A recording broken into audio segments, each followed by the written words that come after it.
Hey, welcome to Dominic's Flicks.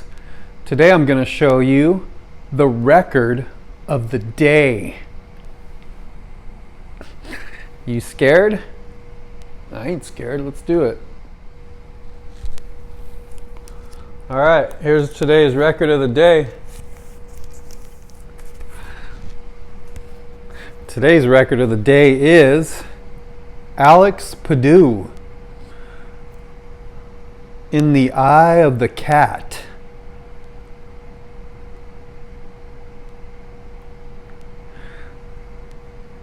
This comes with a bonus CD. This album is a tribute to Giallo horror. This album also features the legendary Ennio Morricone singer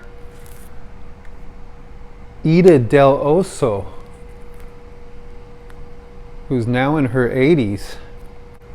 The title itself is paying homage to such Dario Argento's titles such as The Cat of Nine Tails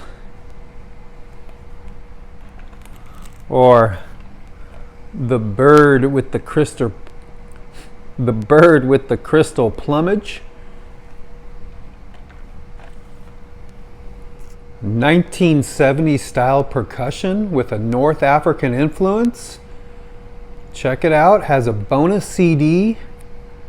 Check out In the Eye of the Cat by Alex Puddu. That's today's record of the day. I hope it didn't scare you. Thanks for watching Dominic's Flicks, the Eccentric Collectors channel.